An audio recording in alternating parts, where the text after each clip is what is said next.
City India news Telugu. ముందుగా అందరికీ శ్రీ శ్రీ కురుమూర్తి స్వామి బ్రహ్మోత్సవ శుభాకాంక్షలు. ఈరోజు ఎప్పుడెప్పుడు అని ఎదురు చూస్తున్న ఉద్దాల మహోత్సవం ఉదయం అంగరంగ వైభవంగా మొదలైంది. ఉదయం పల్లమారి గ్రామంలో స్వామివారికి పాదకాలకు సంబంధించిన చాట పూజ అక్కడ జరిపి చిన్న ఒడ్డెమానికి తీసుకురావడం జరిగింది. చిన్న ఒడ్డెమాన్ దగ్గర 2 గంటలకు కొన్ని వేల మంది, దాదాపు 2 లక్షల మంది భక్తులు అక్కడికి వచ్చినట్టారు. సో ఆ 2 లక్షల మంది భక్తుల సమక్షంలో స్వామివారి పాదకాలకు ఇక్కడ పూజ చేసిన తర్వాత అక్కడి నుంచి ఊరేగింపుగా ఇప్పుడు కురుమూర్తి స్వామి సన్నిధికి చేరుకోబోతా ఉన్నాయి స్వామివారి పాదకాలు. అదేవిధంగా ఈరోజు వర్షం అంటే ఉదయం నుంచి కూడా వాతావరణము మనం చూస్తూ ఉన్నాము. పెద్ద ఎత్తున ఎక్కడ వర్షం వస్తుందని చెప్పేసి నేను ఉదయం నుంచి టెన్షన్ పడతా ఉన్నా. కానీ ఆ భగవంతుని ఆశీస్సులతో వర్షం కూడా ఆగిందంటే ఆ భగవంతుని కురుమూర్తి స్వామి యొక్క మహిమ ఏ విధంగా ఉందో ఒక్కసారి ఆలోచన చేయాలి.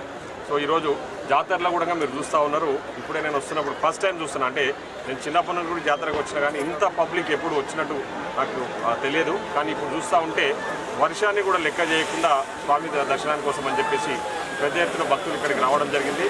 సో తప్పకుండా ఇప్పుడే ఇంకొక 10-15 నిమిషాల్లో ఉద్దాల మహోత్సవానికి సంబంధించిన పాదుకలు కూడా ఇక్కడికి చేరుకోబోతూ ఉన్నాయి.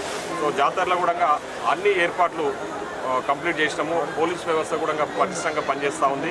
ఎక్కడ ఎలాంటి ఇబ్బందులు కలగకుండా ఇంటిగ్రేటెడ్ ఒకటి కంట్రోల్ రూమ్ ఏర్పాటు చేసేసి ప్రజలకు ఎలాంటి ఇబ్బందులు ఉన్నా కూడా తక్షణమే స్పందించాలని చెప్పేసి అధికార బృందం అంతా కూడా ఇక్కడ జాతరలు పర్యవేక్షణ చేస్తూ ఉన్నారు.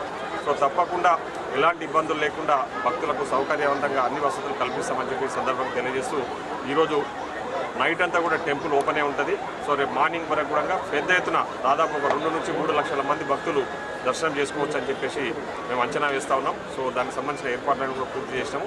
కాబట్టి భక్తులందరూ కూడా పూర్తి స్థాయిలో సహకరించాలి.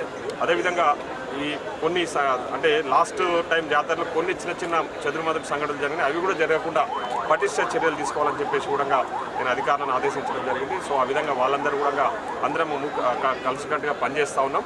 సో తప్పకుండా భక్తులకు మంచి దర్శనం కలిగే విధంగా ఏర్పాట్లు పూర్తి చేస్తామని చెప్పేసి తెలియజేసుకుంటూ మరొకసారి కురుమూర్తి స్వామి మీకు ఇంకొక విషయం కూడా తెలియజేయాలి. కురుమూర్తి స్వామి మహిమ అంటే ఏ విధంగా ఉంటుందంటే నిన్న 26th రోజు స్వామివారికి అలంకరణ మహోత్సవం జరిపినాం. సో ఇది ఒక మాస్ జాతర మీకు అందరికీ కూడా తెలుసు. సో పెద్ద ఎత్తున పబ్లిక్ వస్తారు. అదేవిధంగా షాప్స్ కూడా చాలా పెద్ద ఎత్తున వస్తారు. కానీ స్వామివారికి అలంకరణ మహోత్సవం జరిగిన నుంచి స్వామివారి అలంకరణ తీసే వరకు కూడా ఈ ప్రాంతం అంతా కూడా ఒక్క ఈగ కూడా కనిపించకుండా ఇట్లా అంతే పరిశుభ్రంగా ఉంటుందంటే స్వామివారి యొక్క ఆశీస్సులు ఏ విధంగా ఉన్నాయో ఒకసారి ఆలోచన చేయాలి. సో ముఖ్యంగా నేను ఆ స్వామివారిని కురుమూర్తి స్వామివారిని కోరుతా ఉన్నది ఒకటే, ప్రజలందరూ కూడా సుఖ సంతోషాలతో ఆయురారోగ్యంతో ఉండాలని చెప్పేసి ముఖ్యంగా ఆ భగవంతుని ఆశీస్సులతో మా ప్రజాప్రభుత్వంలో గౌరవ ముఖ్యమంత్రి మన పాలమూరు ముద్దుబిడ్డ రేవంత్ రెడ్డి గారు పెద్ద ఎత్తున పాలన అందిస్తూ ఉన్నారు. ప్రజలకు ఇచ్చిన మాట నెరవేర్చుకుంటూ ముందుకు పోతూ ఉన్నారు. మా కురుమూర్తి స్వామి మా ముఖ్యమంత్రి గారికి ఇంకా బలాన్ని ఇచ్చి ఈ ప్రభుత్వం ఇంకా మంచిగా పనిచేసే విధంగా మేమందరం ఇంకా 10 కాలాల పాటు ప్రజలకు సేవ చేసే విధంగా ఉండాలని చెప్పేసి భగవంతుని ఆశిస్తూ భగవంతుని కోరుతూ భగవంతుని యొక్క ఆశీస్సుల వల్ల అందరూ కూడా ఆయురారోగ్యాలతో సుఖ సంతోషాలతో ఉండాలని చెప్పేసి కోరుతూ సెలవు.